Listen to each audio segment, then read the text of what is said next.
Engkau layak ditinggikan, Engkau layak diagungkan, karena hanya Engkau Allah yang menguasai seluruh alam semesta ini. Engkaulah pencipta hidup kami.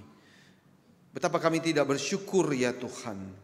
Karena kalau kami melihat kehidupan kami secara pribadi maupun bersama-sama, kami sudah jatuh ke dalam dosa dan tidak mengakui Engkau sebagai Allah yang berdaulat dalam satu atau lain kejadian. Tapi pada pagi hari ini kami boleh datang dengan berani.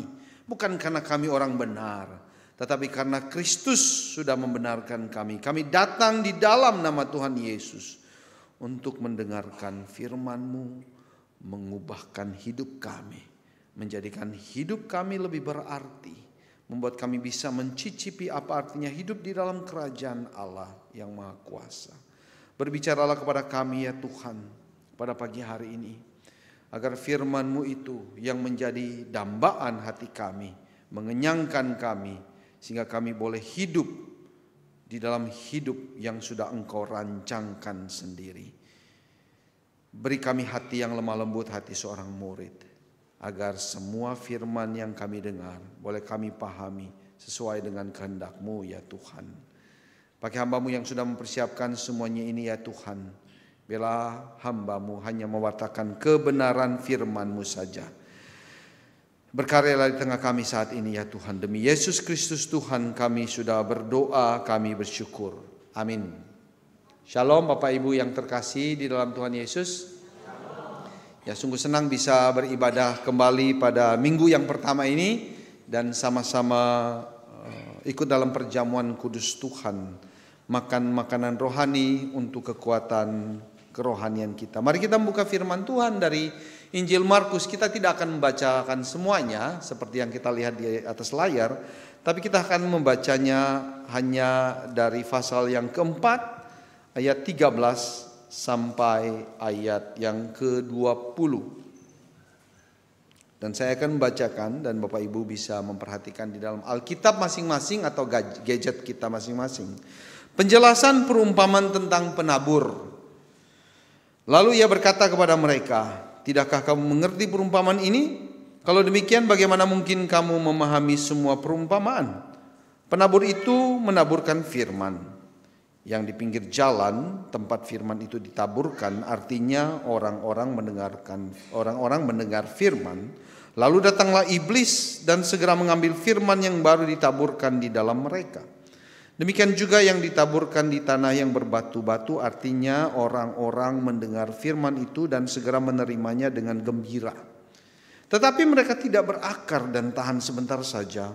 Apabila kemudian datang penindasan atau penganiayaan karena firman itu, mereka segera murtad. Yang lain ialah yang ditaburkan di tengah semak duri.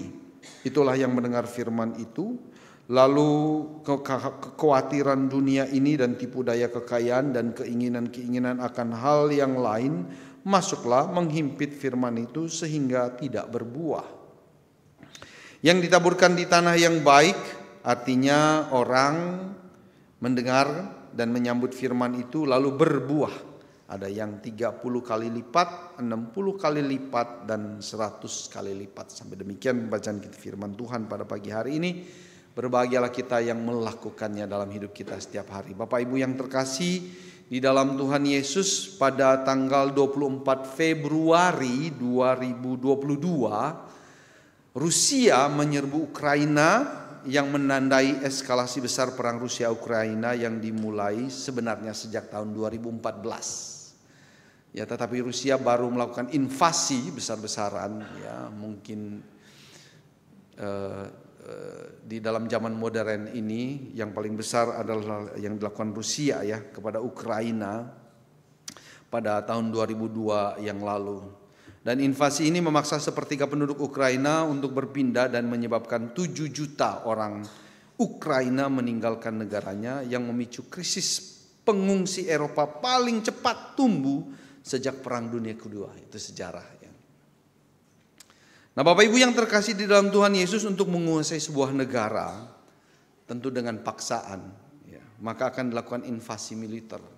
Tentu banyak kerugian, banyak kematian. Ya. Dan inilah cara manusia sebenarnya untuk menginvasi atau untuk memperluas wilayahnya. Ini saya ambil contoh di dalam peperangan, tetapi juga sebenarnya di dalam kehidupan, hampir di setiap kehidupan sebenarnya ya, perusahaan, pekerjaan, tanah dan lain sebagainya. Ada hal-hal yang mirip seperti ini. Mencaplok tanah dengan memakai kekuasaan, kekerasan, dan tidak sayang kepada nyawa orang lain, dan melanggar seluruh norma kemanusiaan kita. Nah, ini sangat berbeda Bapak Ibu yang terkasih dengan cara Allah menginvasi dunia ini sebenarnya. Allah melakukan invasi dunia ini untuk merebut dunia ini, kehidupan kita dari tangan iblis.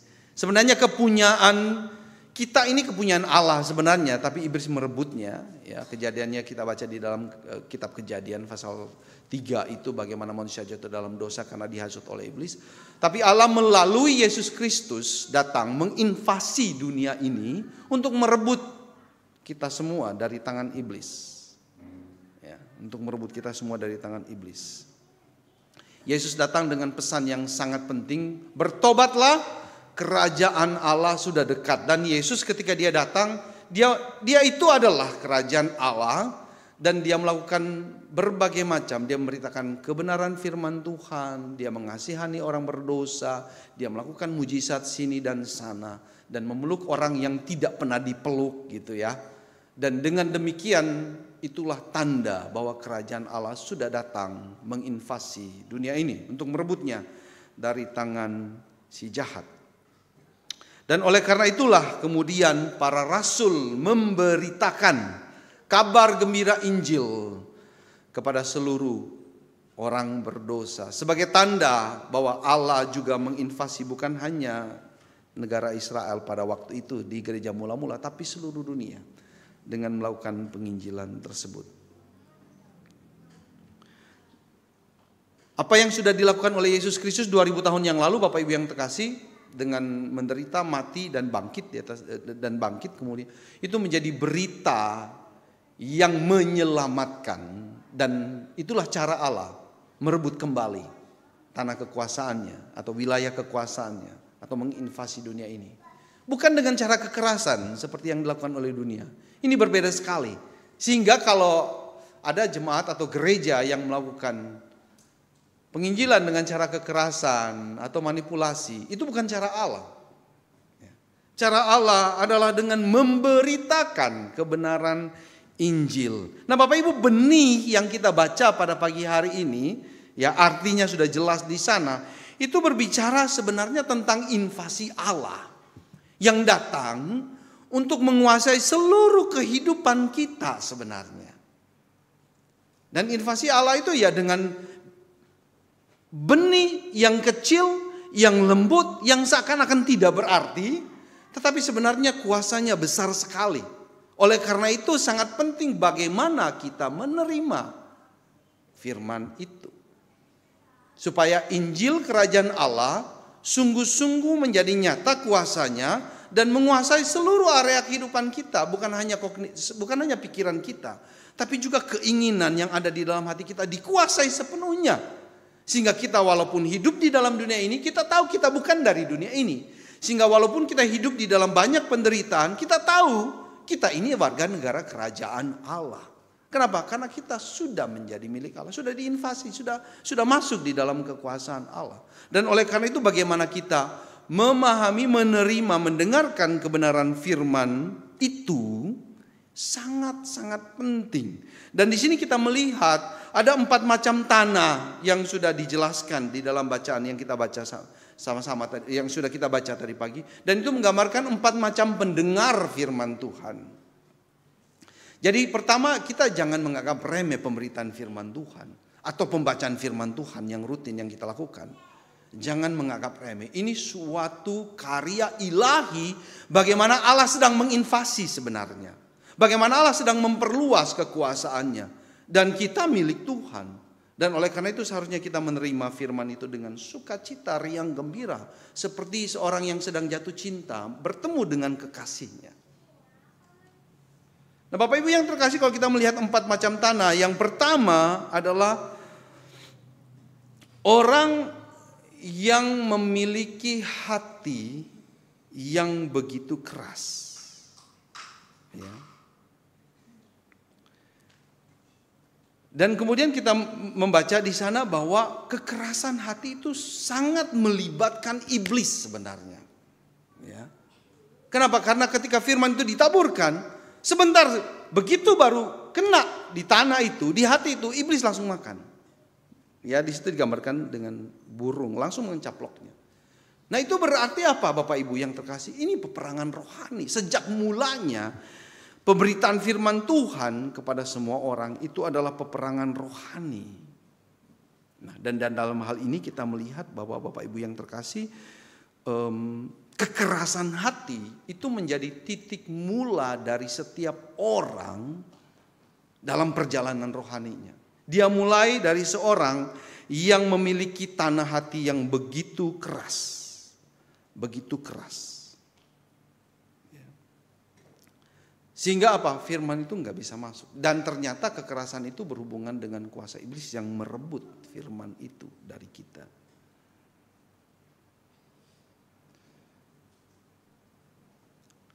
Kerasnya hati kita adalah sebenarnya ukuran ketidakpercayaan kita. Semakin keras hati kita, berarti kita semakin gak percaya. Tetapi sebaliknya, semakin lembutnya hati kita, Bapak Ibu yang terkasih, itu berarti semakin besar kepercayaan kita kepada Tuhan.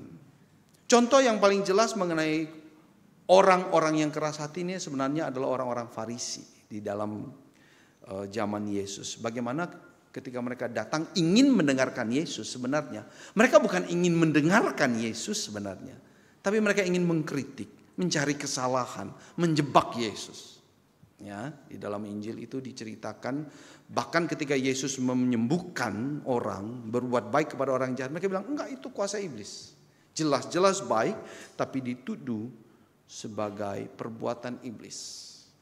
Nah, Bapak Ibu yang terkasih di dalam Tuhan Yesus, pada zaman sekarang ini orang seperti ini adalah orang yang sebenarnya enggak peduli dengan hal-hal keagamaan. Orang yang enggak peduli dengan firman Tuhan.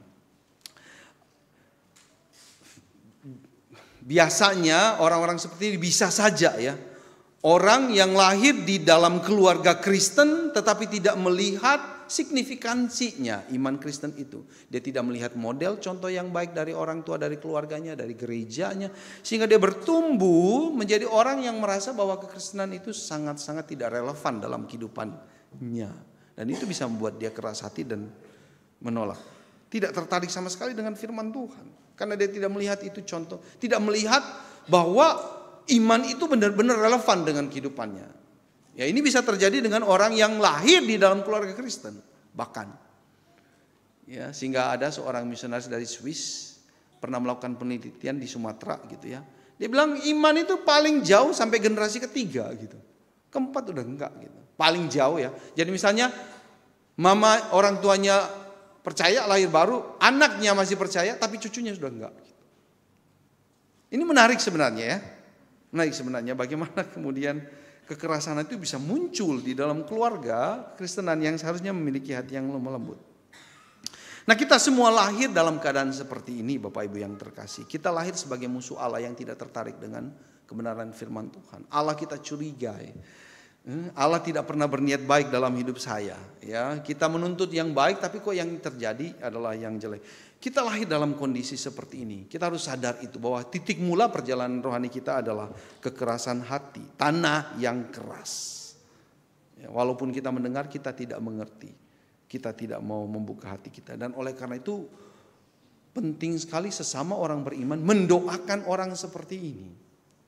Ya, kenapa? Karena ada peperangan rohani di sana. Tadi saya sudah bilang bahwa iblis merebut orang itu dari kebenaran firman Tuhan. Ya. Seberapa jauh kita terbuka terhadap firman Tuhan? Itu menjadi pertanyaan yang sangat krusial. Seberapa kita membuka hati terhadap firman Tuhan? Itu tanah yang pertama Bapak Ibu yang terkasih. Tanah pertama orang yang paling tidak terbuka terhadap firman Tuhan. Orang yang sangat keras hatinya. Orang yang kedua, kita membaca jenis yang kedua adalah orang yang masih suka dengan firman Tuhan. Di situ dikatakan menerima dengan gembira. Ya, tetapi rasa takut. Ya, penderitaan oleh karena firman itu membuat firman itu tidak tidak bertumbuh. Dan di dalam firman Tuhan ini contoh yang paling jelas adalah orang Yahudi yang begitu antusias datang mengikuti Yesus, mendengar pengajarannya dan melihat mujizat yang dilakukannya, menikmati mujizat yang dilakukannya. Tetapi ketika mereka mendengar bahwa Yesus ngomong tentang Mesias yang menderita, mereka langsung mundur. Tidak mau mengikuti lagi. Kenapa? Karena buat mereka Mesias itu tidak menderita, Mesias harus berkuasa ya. Sangat berkuasa seperti Daud. Jadi ketika Mesias itu datang, kerajaan Daud dulu itu dipulihkan. Nah ketika Yesus ngomong tentang penderitaan, mereka langsung nggak match dengan apa yang mereka pikirkan, konsep mereka itu. Dan kemudian mereka mundur. Dan orang-orang seperti ini juga ada di antara orang Kristen, dan saya pikir ini khusus untuk orang Kristen justru ya. Karena di situ dikatakan dia menerima, begitu antusias mendengarkan firman Tuhan, bersuka, tetapi kemudian pelan-pelan mundur. Kenapa? Karena tidak mau menderita. Tidak mau mengorbankan waktu lebih banyak untuk hal-hal kerohanian. Hal-hal kerohanian. Ketika Tuhan menuntut kita untuk komitmen, ayo ambil waktu lebih banyak lagi untuk komit mengikuti Tuhan, untuk melayani, untuk membaca firman Tuhan. Saya nggak punya waktu, saya sibuk untuk bekerja.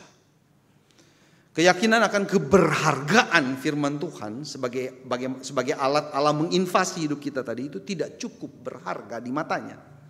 Ya, sehingga ketika ancaman datang, oleh karena kita harus memberikan lebih banyak waktu kita, tenaga kita untuk firman itu, kita segera mundur. Saya ingat awal-awal pertobatan saya dulu, saya kaget ya ketika mendengar bahwa Allah juga merancangkan penderitaan buat orang beriman. Waktu itu saya mendengar seorang penatua kalau nggak salah ya, dia mengajar, lalu dia menceritakan tentang Yunus yang melarikan diri dari Tuhan, tapi kemudian Tuhan membuat laut itu bergelora, ya, menyebabkan Yunus harus menderita. Ya. Lalu kemudian dia menceritakan bagaimana Yusuf dan Maria harus mengalami juga kesusahan. Kenapa?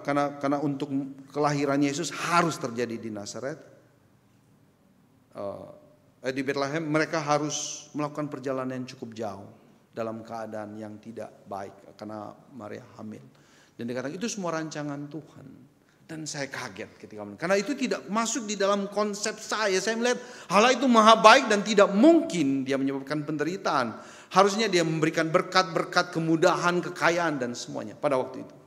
Tapi puji Tuhan, walaupun itu tidak masuk dalam konsep saya mau belajar untuk memahami bahwa ini ada satu dimensi lain dari Allah yang saya kenal.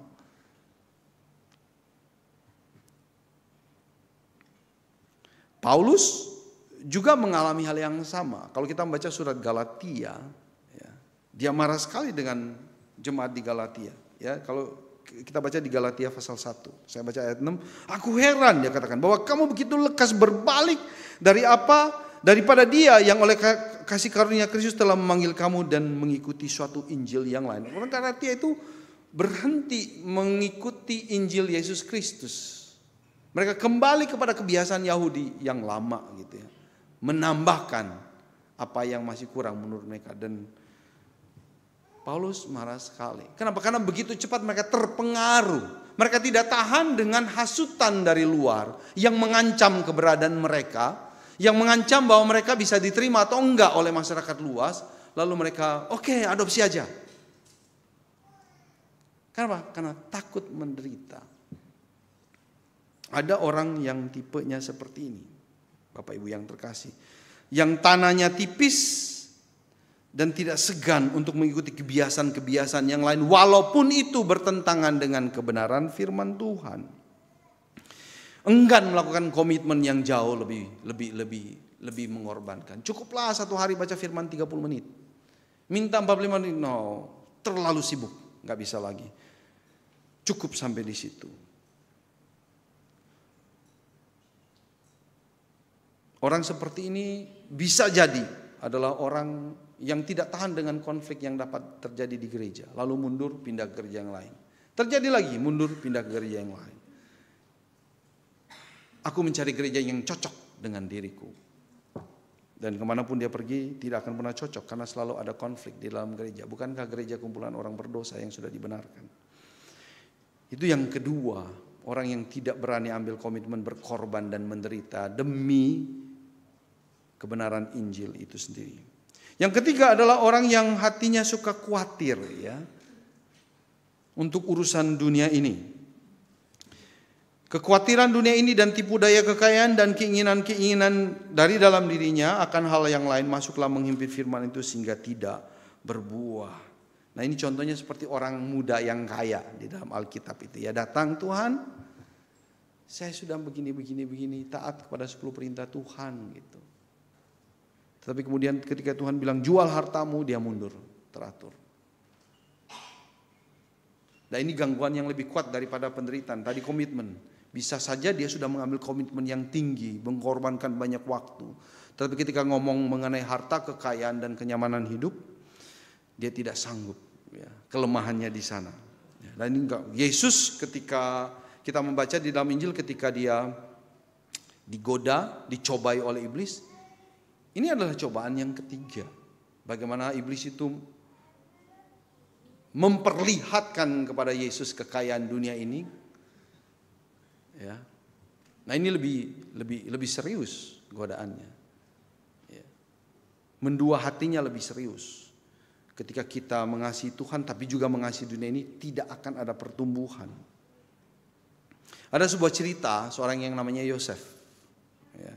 Dia seorang petobat baru yang sangat antusias, sangat bersemangat gitu ya. Dan dia ketika dia sudah bertobat, dia umumkan kepada karyawannya bahwa praktek bisnis mereka harus sesuai dengan moralitas Kristen, sesuai dengan firman Tuhan, harus. Dan dia melakukan perubahan di dalam perusahaannya, ya, biro jasa di sebuah kota di Amerika, gitu. Dan ini sebuah pilihan yang berani karena resikonya besar sekali, ya, untuk mempraktekkan moralitas Kristen, ya, di dalam bisnis yang banyak kecurangan dan tipu muslihatnya. Jadi kadang tidak ada lagi kebohongan kepada klien atau publik, ya.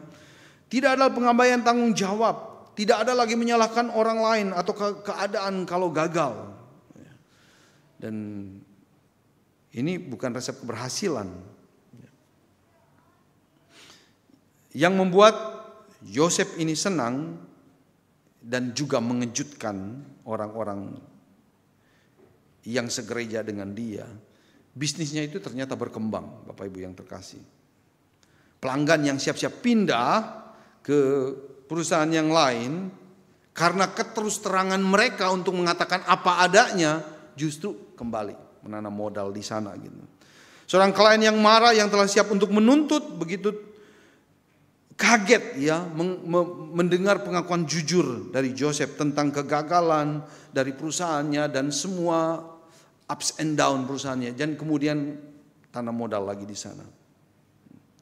Dan pendapat mereka pada waktu itu bisa sampai $1 juta gitu ya, Bapak Ibu yang terkasih, keuntungannya bahkan melewati itu. Luar biasa.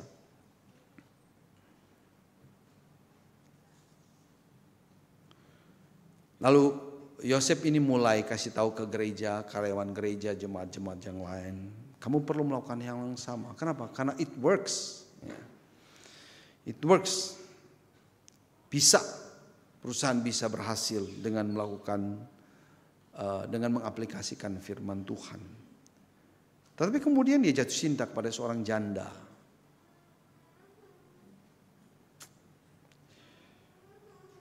Dan oleh karena cintanya kepada janda ini, dia meninggalkan iman Kristennya. Dia bilang begini, saya tahu saya melakukan sesuatu yang menurut Anda salah, katanya. Tetapi saya ingin bahagia. Dan gitu aja. Cinta lebih penting dari moralitas Kristen, dari firman Tuhan. Di sini jelas sekali bahwa kenikmatan itu lebih punya kuasa daripada komitmen kepada kebenaran firman Tuhan. Berhati-hati jika usaha kita berkembang demikian luasnya, Bapak Ibu yang terkasih, karena itu bisa membuat kerohanian kita mandek. Kebaktian doa menjadi sepi. Doa-doa menjadi jarang dinaikkan. Kenapa? Karena nggak ada masalah. Sudah mapan, sudah ada semuanya. Tuhan mengatakan carilah dahulu kerajaan Allah dan kebenarannya. Tuhan Yesus tidak mengatakan carilah dulu uang, carilah dahulu posisi, kekuasaan. Enggak, dia katakan carilah dahulu kerajaan Allah. Carilah kehendak Allah terlebih dahulu. Karena dengan demikian kita akan mengerti apa artinya uang, apa artinya posisi, apa artinya kekuasaan.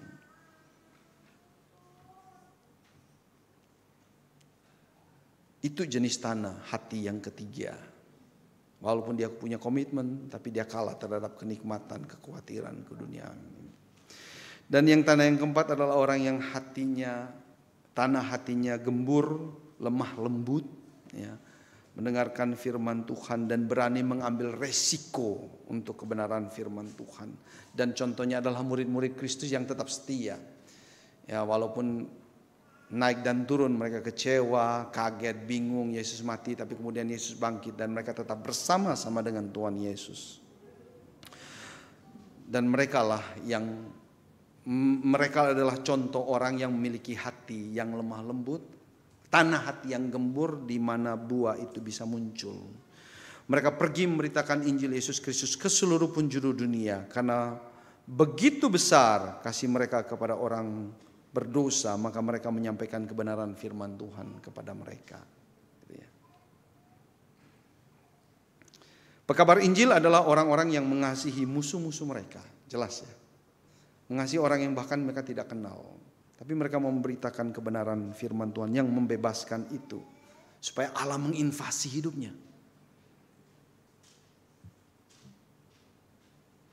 Mereka adalah orang-orang yang melakukan lebih daripada yang diminta. Extra mile. Kalau kita baca di dalam khotbah Yesus di bukit. Ya, kalau orang minta kamu memberikan jubahmu, berikan juga jubahmu. Gitu. Kalau orang minta kamu berjalan bersama dengan mereka 1 kilo, jalan 2 kilo. Dunia ini mengajarkan gigi ganti gigi. Enggak, kamu kasihlah musuhmu. Itu cara Allah menginvasi. Dan itu hanya bisa terjadi kalau kita memiliki hati yang gembur dan bisa berbuah. Buahnya itu adalah kasih, Bapak Ibu yang terkasih.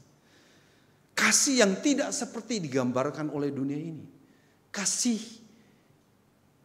yang tidak ada syaratnya. Kamu cantik, kamu kaya, kamu posisi, saya kasih kamu. Enggak, kalau Allah enggak seperti itu. Karena itu refleksi dari pengalaman kita sendiri dan itu berbuah. Walaupun dihina, dipukul, mereka tetap memberitakan Injil. Dan itu menjadi gambaran buah sebenarnya yang menjadi tujuan hidup kita. Bahwa kita sendiri membawa senjata Allah untuk menginvasi dunia ini. Senjata itu apa? Kasih. Dengan membawa Injil kasih Allah kepada dunia. Nggak ada yang lebih daripada itu. Dan itu menjadi tujuan hidup kita semua. Dimanapun kita berada, apapun profesi kita. Nah tanah hati, 4 macam tanah hati inilah yang mempengaruhi bagaimana kita mendengarkan firman Tuhan, Bapak Ibu yang terkasih. Tetapi yang perlu saya ingatkan bahwa tanah hati ini tidak tetap. Ya. Menurut saya ini adalah sebuah proses perjalanan. Dari hati yang keras, hati yang berbatu-batu, dia terus berproses. Semak duri sampai hati yang gembur. Ini proses perjalanan, ini bukan suatu ketetapan. Oh selamanya kamu akan menjadi keras hati. Oh selamanya hatimu berbatu-batu. Oh selamanya kamu tidak akan kuat melawan godaan kenikmatan dunia ini. Enggak, Bapak Ibu yang terkasih, menurut saya di dalam kasih karunia Allah, kemurahan kasih setia Allah, maka ini adalah bagian dari perjalanan rohani kita.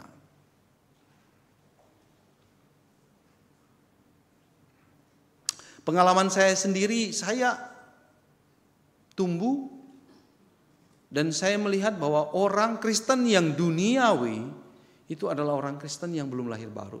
Itu pengalaman saya dulu. Saya menilai bahwa mana bisa sih orang Kristen melakukan kecurangan, penipuan? Itu nggak masuk akal. Gitu.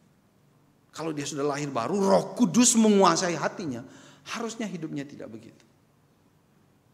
Tetapi kemudian ketika saya merefleksikan hidup saya sendiri, pemikiran saya ini salah.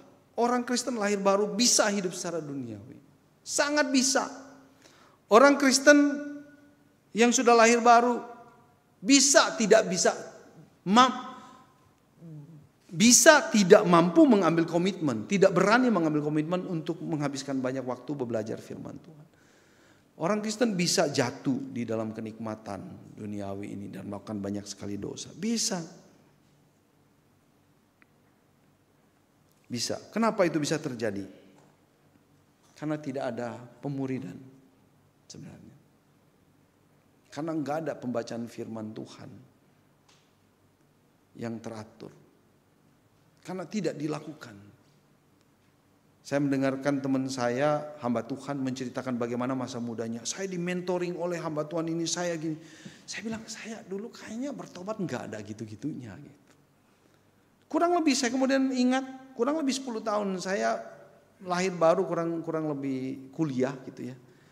Lalu sampai akhir 20-an gitu, enggak ada yang mentoring saya, saya enggak pernah ikut discipleship. Dan saya perhatikan wawasan saya, cara berpikir saya tetap duniawi. Saya beribadah, saya suka beribadah, saya suka melayani. Saya berusaha melakukan bacaan firman Tuhan secara, tapi enggak ada yang bimbing saya untuk memahami. Tidak ada sumber-sumber yang bisa menguatkan saya. Pikiran saya enggak berubah, sama aja. Cara saya memandang orang sama aja, cara saya memandang uang sama saja. Sampai kemudian satu titik saya kemudian sekolah teologi. Nah, saya melihat sekolah teologi itu sebagai masa di mana saya secara intensional, secara sengaja menjadi murid dan belajar firman Tuhan dengan tekun. Nah, setelah itu mulai berubahlah konsep-konsep. Bagaimana saya memandang dunia ini, bagaimana saya memandang harta, bagaimana saya memahami relasi, bagaimana saya melihat orang lain yang berbeda dari saya. Kemudian saya mengerti mengapa masih banyak orang Kristen yang duniawi, yang enggan. Karena enggak ada personal touch, enggak ada pemuritan, enggak ada kelompok kecil, enggak ada mentoring. Nah, itu bisa terjadi dan sangat masuk akal. Dan itu yang terjadi di gereja-gereja. Itu yang terjadi di gereja-gereja, Bapak Ibu yang terkasih.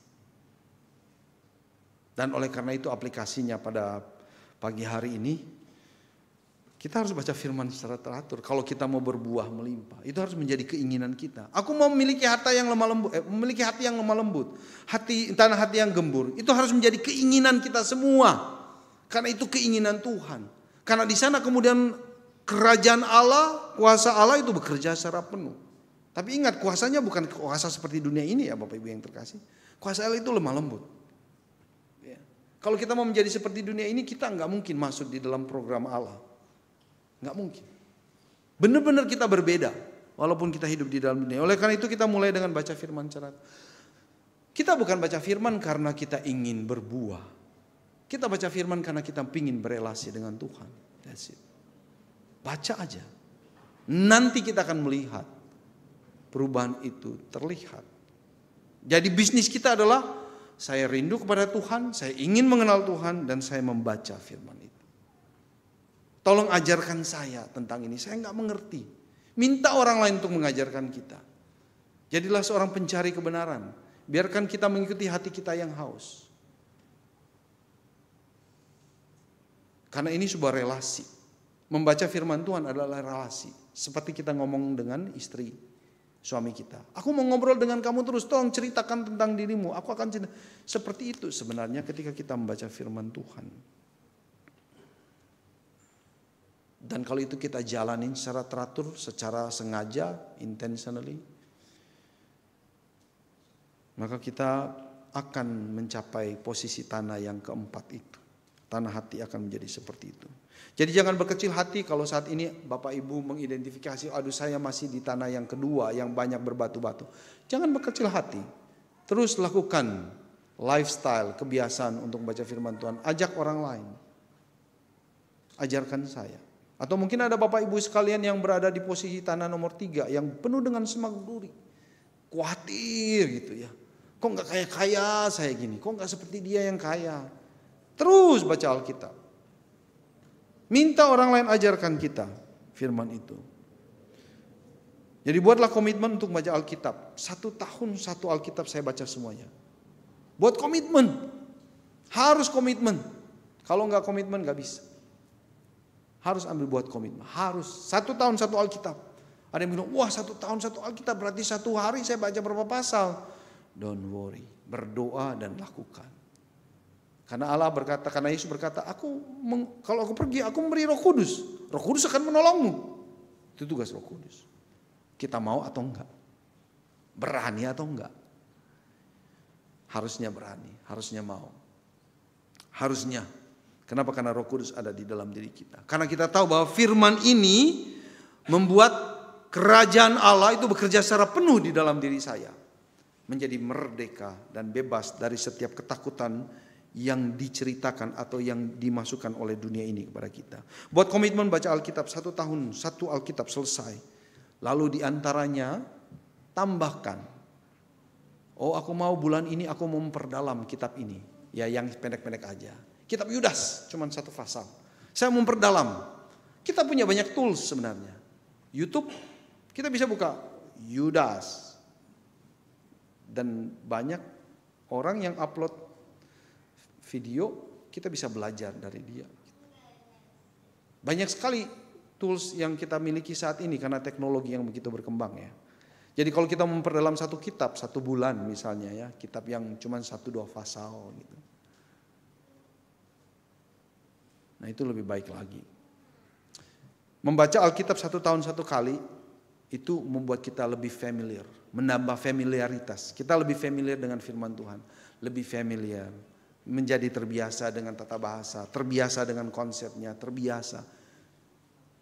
1 hari baca banyak pasal enggak masalah. Tapi diantaranya selingin juga memperdalam supaya kita semakin mengerti kebenaran firman Tuhan. Yang berikutnya ajak teman. Ayo kita bahas firman Tuhan 3, 4, 5 orang lah maksimal. Bahas firman Tuhan, kelompok kecil. Hati yang rindu. Ini satu gaya yang baru sebenarnya, tapi harus. Supaya apa?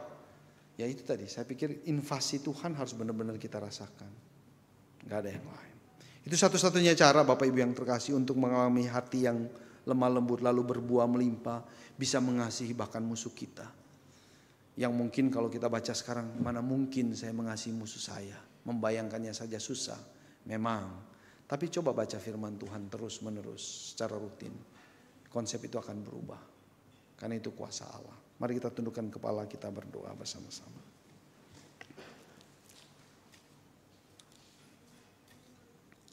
Kami bersyukur ya Tuhan, sedikitnya kami mulai mengerti